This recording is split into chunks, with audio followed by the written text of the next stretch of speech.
Welcome, learner. You've brought us deep into the foundational texts of one of the world's oldest wisdom traditions, and today we are embarking on a deep dive into what is perhaps the most profound and, let's be honest, frequently misunderstood concept within those sources, Nibbāna. Nibbāna. Oh, Or, nirvana, as it's often popularly known. right. That's the word most people recognize. And it's usually presented as this vague, sort of distant afterlife, or a philosophical abstraction you can't really touch. Kind of mystical cloud nine. Exactly. But our mission, and this comes directly from the canonical discourses, is to strip all of that away. We're here to understand Nibbāna exactly as the sources define it. And how is that? As a practical, observable, and ultimate state of freedom that's available to the practitioner, in this very life, not later, now. So the sources you've shared, these are the bedrock. These are discourses detailing the Buddha's own awakening and the precise instructions he gave his disciples. That's right. We're not looking for speculation here. We're asking, what do the sources say about Nibbāna? How do we truly understand it? And what are the exact mechanics required to achieve it? Precisely. We need to look at the process as a radical solution to a deeply complex and internally generated problem. The problem of suffering. The problem of suffering. So we'll start by examining the declared outcome, what that ultimate freedom actually looks like, before we move into the rigorous step-by-step method of how the entire mechanism of suffering is systematically taken apart. Okay, let's unpack this. Let's begin with the end goal itself. The ultimate declaration of accomplishment. What does that sound like? Well, when we talk about Nibbāna, we have to recognize that it's not defined by, say, external circumstances or some future reward. It's defined by an absolute internal realization. An insight. A profound one. And if you look at the texts, that realization is almost immediately followed by a kind of declaration. And what is that definitive final declaration? You mentioned it sounds less like a celebration and more like a deeply focused accounting statement. That's a perfect way to frame it. It really is. It's the final declaration of the perfected one upon achieving complete liberation. The key phrase, and you see this used repeatedly across so many discourses, confirms the absolute cessation of that cyclic struggle. And what is it? Rebirth is ended. The spiritual journey has been completed. What had to be done has been done. There's nothing further for this place. Nothing further for this place. Wow. That implies so much. Not just that the work is finished, but that the place itself. The mind, the body, the consciousness that was once bound to the process. Right, that entire system is now entirely rendered free from any future constraint. The finality is crucial. And this achievement, it's termed in the discourses as the freedom of heart and freedom by wisdom. That seems like a really essential duality. How do those two aspects of freedom, how do they interact? Well, the freedom of heart, that refers to the emotional and, the volitional liberation. This is the release from what are called the three fires. Greed, hate, and delusion. Exactly. Greed, hate, and delusion. It's the emotional purification. Then you have the freedom by wisdom. And that's the intellectual side. It's the deep intellectual insight, the clear, penetrative knowledge of reality. Specifically, the understanding that nothing conditioned is worth clinging to. I see. You have to have the wisdom to sustain the purity of heart, and you need that purity of heart to focus the wisdom. According to the texts, they're just inextricably linked in the final accomplishment. So the achievement isn't just about, suppressing bad qualities. It's about getting to a state where those bad qualities simply have no fuel to burn. They can't arise. There's no condition for them. But if Nibbāna is described primarily by what stops rebirth, suffering, the fires, does the text offer any positive sort of experiential description of the achieved state? What does the perfected one actually feel? It does. It is described positively as a deep, cooled tranquility, a pervasive peace. Yes, and the whole state is often referred to through the analogy of extinguishing a fire. The person who achieves this is quenched, cooled, experiencing bliss, with self become divine. The word cooled really stands out to me. Why that specific metaphor? What's the heat? The fire metaphor is absolutely central to the entire cosmology of suffering in these sources. The world is burning, the source's state. Burning with what? Burning with the fires of greed, hate, and delusion. These passions, they create the internal heat and the momentum that fuels the cycle of suffering and continued existence.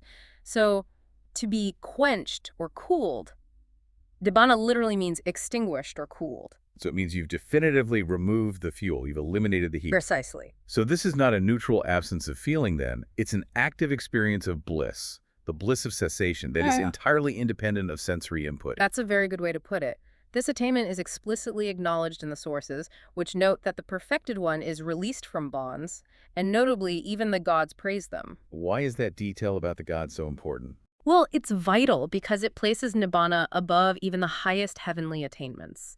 The temporary bliss of being reborn in divine realms. So it's not just a super heaven. It clarifies that this is not simply a high heaven.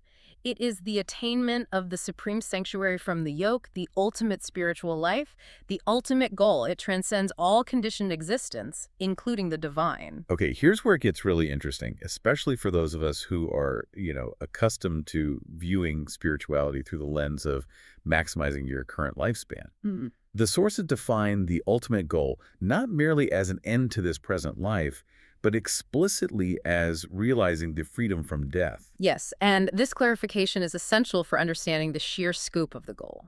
The texts are very clear that the pursuit of this freedom is described as the farming that has freedom from death as its fruit. Farming, I love that. It's not a miracle. Not a miraculous or accidental occurrence. It is the natural, predictable outcome, the fruit of systematic cultivation, of farming the path. So, when the sources say freedom from death, they are not offering a temporary reprieve from mortality. They're defining an escape from the relentless cycle. Yes, the whole thing. The cycle that includes old age, death, sorrow, lamentation, pain, sadness, and distress.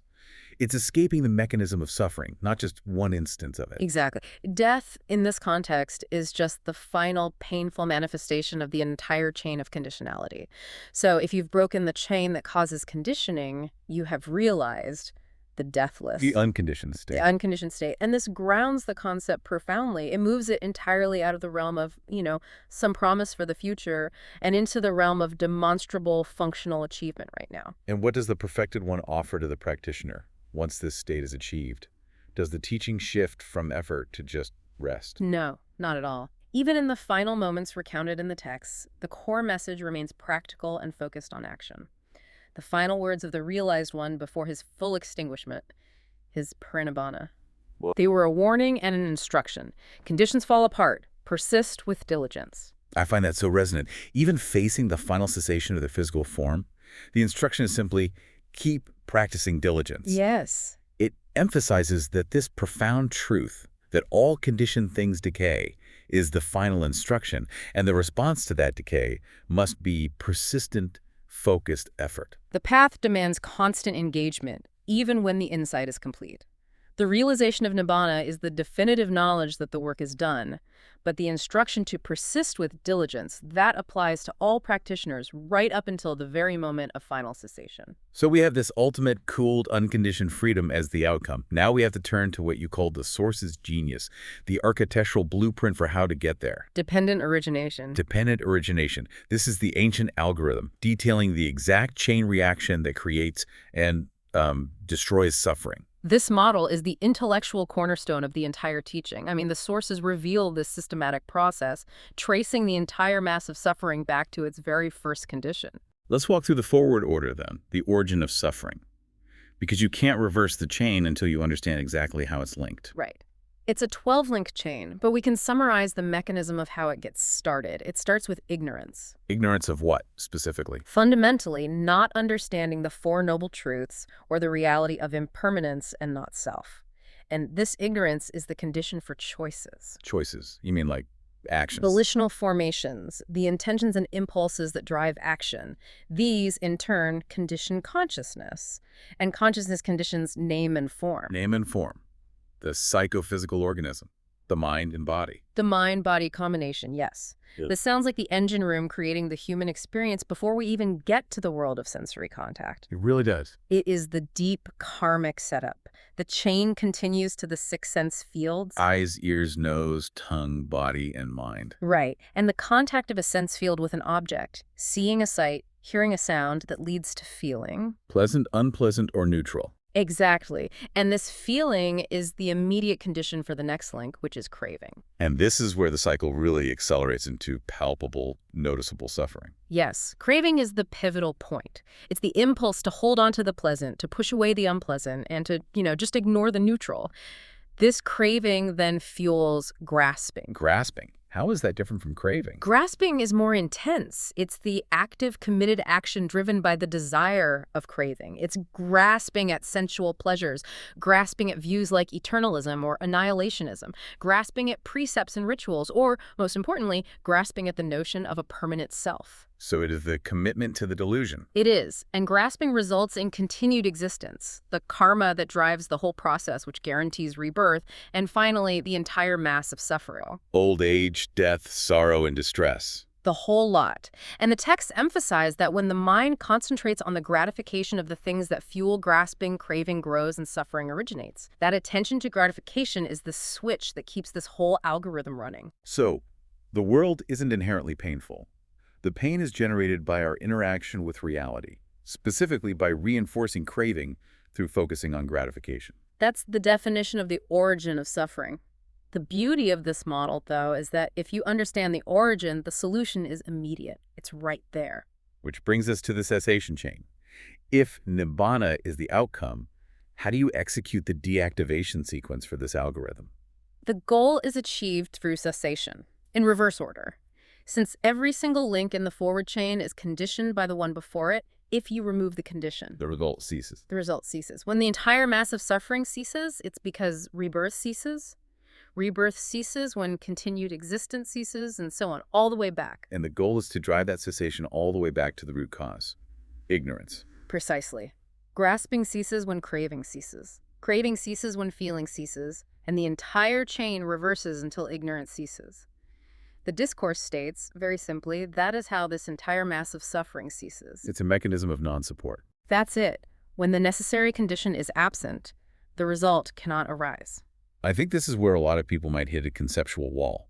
If the chain starts with ignorance, and we need the wisdom derived from the cessation chain to end ignorance, isn't this a classic chicken and egg problem? I mean, where does the path actually begin in a practical sense? That's a challenging and very perceptive question, and the texts do address it. The path doesn't begin with the cessation of ignorance instantly.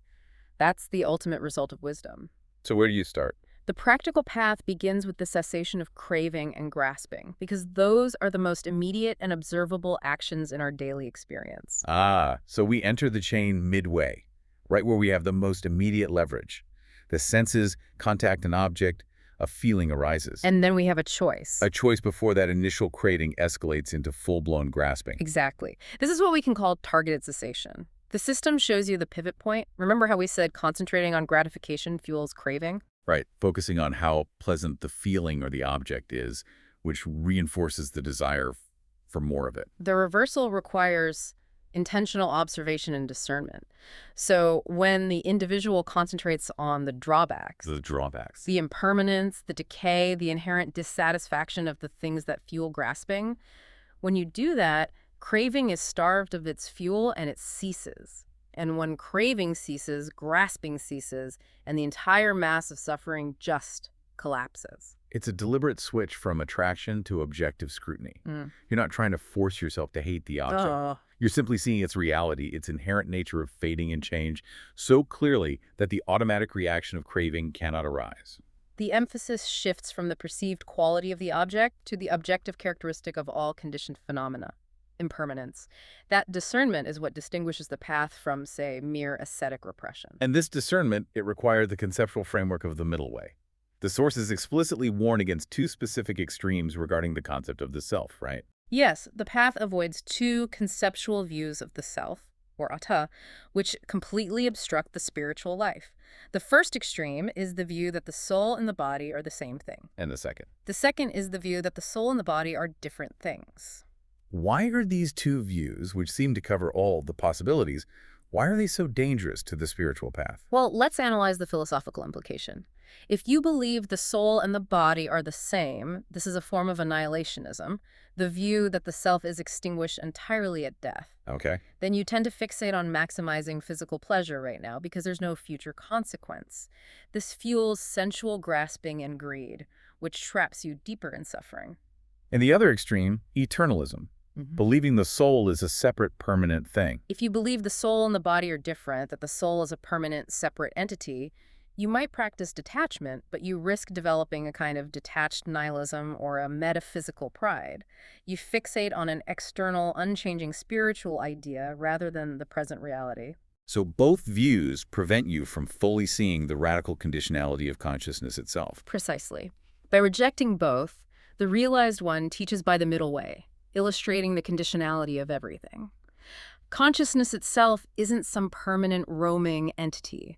It arises only given specific conditions. As the sources state, without a cause, consciousness does not come to be. So the key realization is that the self is not an entity, but a process. A process. And the forward momentum of suffering continues only if you establish supports for it, intentions, plans, or underlying tendencies. If you abandon those supports, consciousness has nothing to establish itself upon, and the entire chain of coming and going, passing away and reappearing, future rebirth, old age, and death, it all ceases. The cessation of suffering is fundamentally the cessation of supports. We've established the goal Nibbāna and the blueprint-dependent origination in reverse. Now we have to detail the structured practice laid out in the sources, the step-by-step path to attainment. This is the action plan. It is, and the path is highly structured. It moves from basic ethical grounding to mental refinement, and then it culminates in penetrative wisdom. It's defined as the cultivation of a farming where the harvest is, predictable. Let's begin with ethical conduct as the groundwork, because if the foundation is shaky, the rest of the structure is going to collapse. Absolutely. Cessation requires ethical behavior as a vital condition. The texts detail that the person aiming for this state must quell the 5 great fears, or enmities.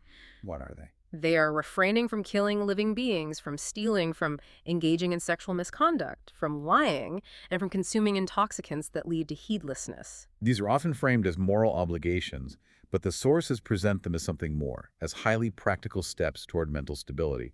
What's the immediate functional result of quelling these 5 fears? The immediate observable result is the achievement of blamelessness. If you engage in these harmful acts, you create remorse and regret. And those are powerful mental obstructions. Huge obstructions.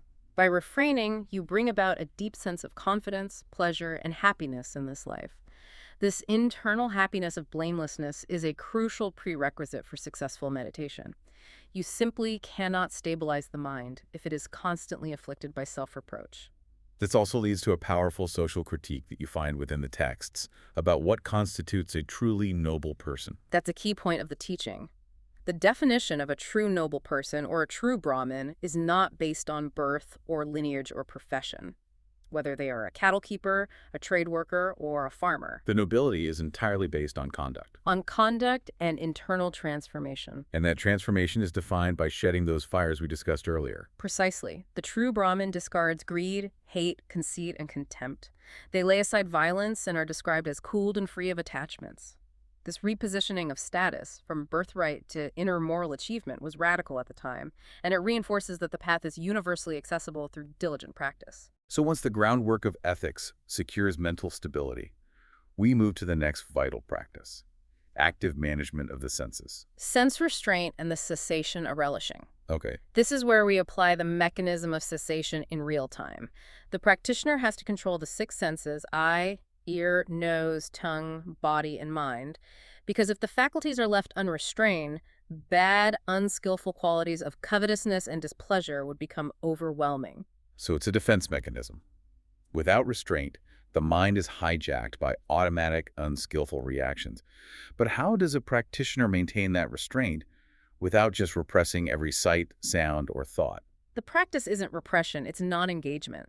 When a visual object comes into contact with the eye, the meditator doesn't grasp at the sign or the details of that object. They see it neutrally. And there's a positive result from that. Immediate and internal. They experience an unsullied bliss inside themselves. This internal bliss acts as a powerful counterbalance to the fleeting pleasures you'd seek through external sensual engagement. The pivot point seems to be defined by this concept of relishing. What is that? That's the key technical term. Relishing is the mental approval, the welcome, or the clinging that happens right after a sense impression occurs and a feeling arises. When you don't approve, welcome, or cling to likable or arousing sense impressions, relishing ceases. And when relishing ceases, Suffering ceases. this is the practical execution of reversing dependent origination.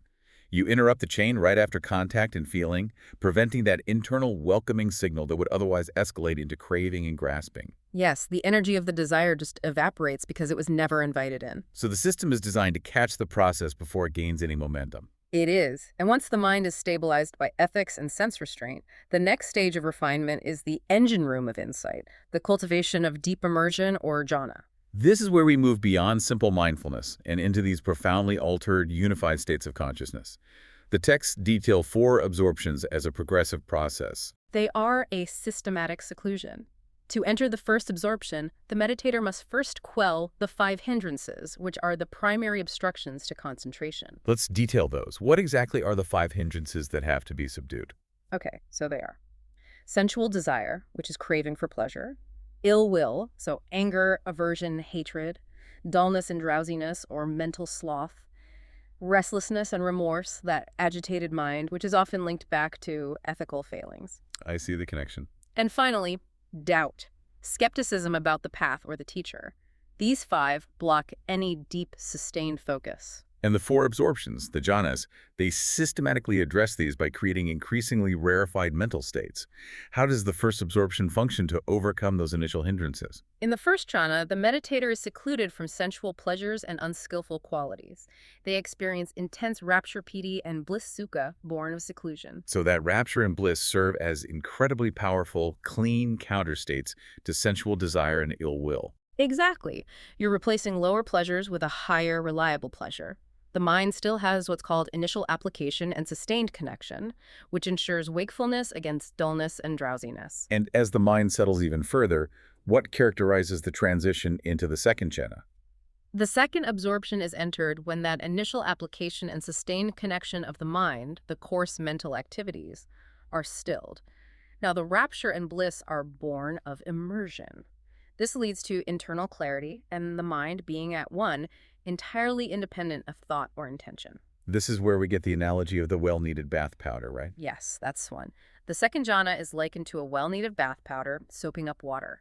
The texts describe the meditator's body being suffused, permeated, and saturated with clarity and bliss, born entirely of immersion, such that there is no part of the body untouched by that sense of joy and ease. A fully contained, integrated, and intensely pleasurable state. It is. And the third absorption then refines this further by shedding the intensity of that rapture. Right, because rapture, while joyful, can still be a bit agitating. In the third jhana, the meditator remains mindful and equanimous, experiencing a deep personal bliss. They let go of the rapture, dwelling in a very subtle contentment. And finally, the fourth jhana eliminates even that residual subtle pleasure. The fourth jhana is characterized by pure equanimity and mindfulness, utterly without pleasure or pain. It is a state of absolute mental balance, pristine clarity, and highly refined non-reactivity. And this is the perfect foundation for generating the ultimate insight. Crucially, the texts explicitly state that this refined state, called the pleasure of renunciation, the pleasure of seclusion, the pleasure of peace, the pleasure of awakening, should not be feared. Yes. Which addresses that ascetic impulse to reject all joy. It's the definitive distinction. This pleasure is born of skillfulness and cessation, not of grasping. It's unconditioned in the sense that it doesn't rely on external sensory input. Yeah. But, and this is a big but, these jhanas are still not Nibbāna itself. They're the vehicles. They are the vehicles. The destination is reached through wisdom and disillusionment. This is the critical step that converts deep concentration into final permanent liberation. Truly seeing reality, what must the practitioner see? The wisdom is the penetrative realization of impermanence, anicca, suffering, dukkha, and not self, anatta. And the texts direct the gaze to everything the self might possibly cling to. And that includes the entire sensory apparatus and even the elements themselves. Precisely. The practitioner must see that the 6 internal sense fields, eye, ear, nose, tongue, body, and mind, are impermanent. Therefore, the source's state, desire, and greed for these transient things must be given up. Furthermore, the core elements of existence, earth, water, fire, air, space, and consciousness elements, they are also impermanent. So if the very building blocks of reality are unstable, then there is absolutely nothing stable upon which a concept of a permanent self can be built. This is the ultimate conclusion. And it leads to the formula of liberation. A noble disciple grows profoundly disillusioned with all these components of experience, from the gross body elements to the subtle consciousness, seeing them clearly and repeatedly with the insight. Not mine, I am not this is not myself. So if we connect this to the bigger picture, Mm. this realization of radical impermanence and not self is the wisdom that allows desire to fade away naturally. It's not an act of will, but an act of sight. Yes. The practice of ethics and immersion merely creates the perfect conditions for the mind to see this truth so clearly that the desire just drops away. The sources confirm this loop. Being disillusioned, desire fades away. When desire fades away, they're freed. That fading away of desire is the definition of practical, lived liberation. The instruction, as we noted, is incredibly simple at its core. What is it? Sights, sounds, smells, tastes, touches, and ideas aren't yours. Give them up. Giving them up will be for your welfare and happiness. It is the ultimate freedom won by the ultimate act of letting go. So to fully grasp Nibbāna, we also have to understand what it is not.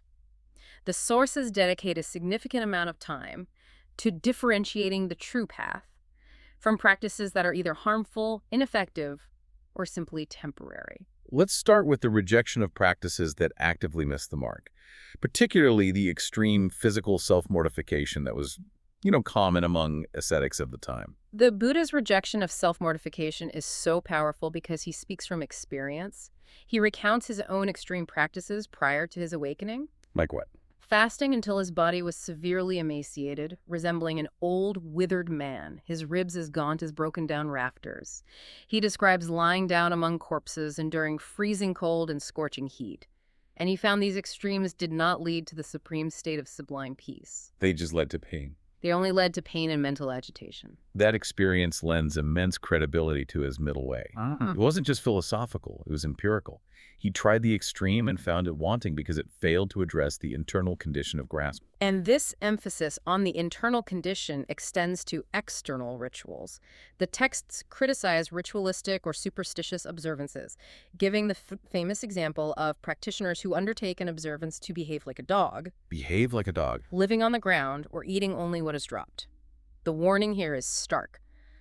Such observances, if they succeed, merely lead to rebirth in the company of the corresponding animal because of the intensity of identification. And if they fail? If they fail because the practitioner holds a wrong view that this observance is the path to liberation, they lead to states of immense suffering. So the core message is that ethics and insight are non-negotiable.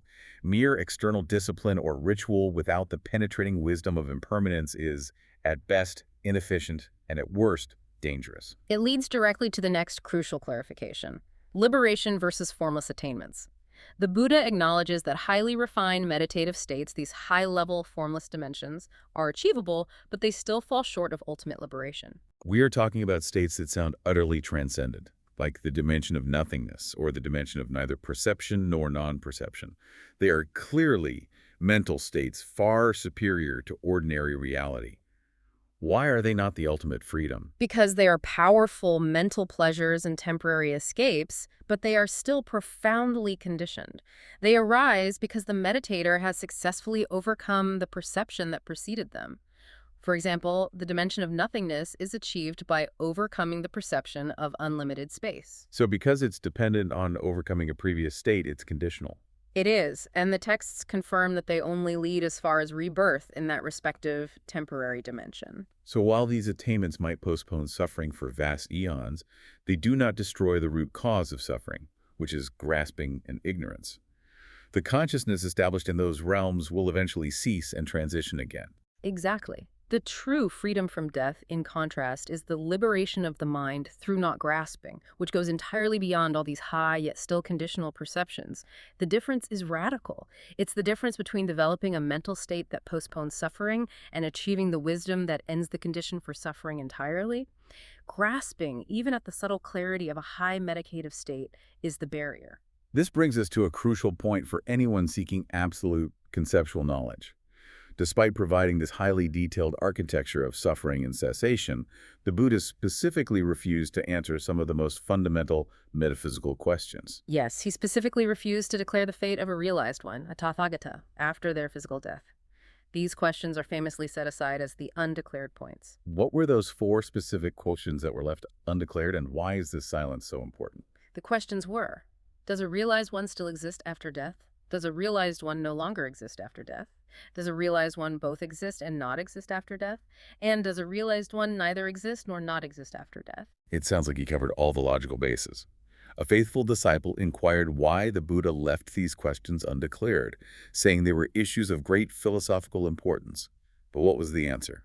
The answer offered is the ultimate philosophical pragmatism. The Buddha refuses to declare these because pursuing these speculative questions about metaphysical ultimate reality does not lead to disillusionment, dispassion, cessation, peace, insight, awakening, and extinguishment. They just don't help. They are simply not conducive to realizing the goal. In essence, the teaching is focused entirely on the verifiable immediate problem, suffering.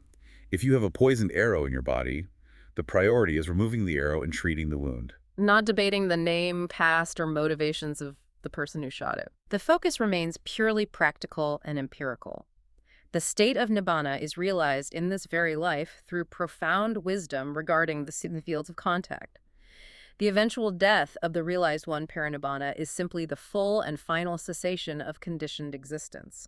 It's the last breath of the mechanism of life that was already rendered inert and harmless by wisdom. So since the liberated one is free from any conceptual constraint, Any attempt to define their post-mortem state using conventional terms of existence or non-existence would be inherently misleading and restrictive. the ultimate freedom, then, is freedom from the necessity of definition itself. We've taken a deep journey into these foundational texts, and I think we've established that Nibbāna is defined as the end of the entire mass of suffering, achieved not through mystical grace, but through the systematic cessation of craving and grasping. And that this cessation is entirely rooted in the profound insight that all phenomena, the senses, feelings, consciousness, the elements, are impermanent and not self. And the path to this freedom is mapped out with incredible precision. It requires building that bedrock of ethical conduct to eliminate remorse, establishing rigorous sense restraint to stop the process of relishing before it even starts. Then cultivating the mind through those deep unifying absorptions, the jhanas, to generate powerful mental clarity. And finally, penetrating reality with the wisdom that truly sees the transient nature of all conditioned things. The final practical instruction for the listener remains the same, regardless of the complexity of the philosophical scaffolding beneath it. When you observe the 6 fields of contact sights, sounds, smells, tastes, touches, and ideas, realize that they aren't yours. Give them up. Giving them up consistently is guaranteed to be for your welfare and happiness. This ultimate freedom is won not by acquiring status, power, or even a new kind of awareness, but by the relentless, conscious, and discerning letting go of everything that is conditioned. The perfected ones describe this state as living without getting involved or shying away, independent, untied, liberated, detached, my mind free of limits. And that leads us back to the silence itself. Considering the extraordinary level of detail the sources provide on the method of cessation, the blueprint for dismantling suffering in the present moment, what if the refusal to declare the fate of the realized one after death is not an admission of ignorance? But something else entirely. What if it's actually the most complete description of freedom available? Utterly unconstrained by any conceptual boundary existence, non-existence, both, or neither. The silence implies a radical liberation beyond the reach of language or thought. What if Nibbāna is defined not by what it is, but by the final absolute incapacity to be constrained by conceptual formulation? That is the ultimate freedom to mull over. We'll see you next time on The Deep Dive.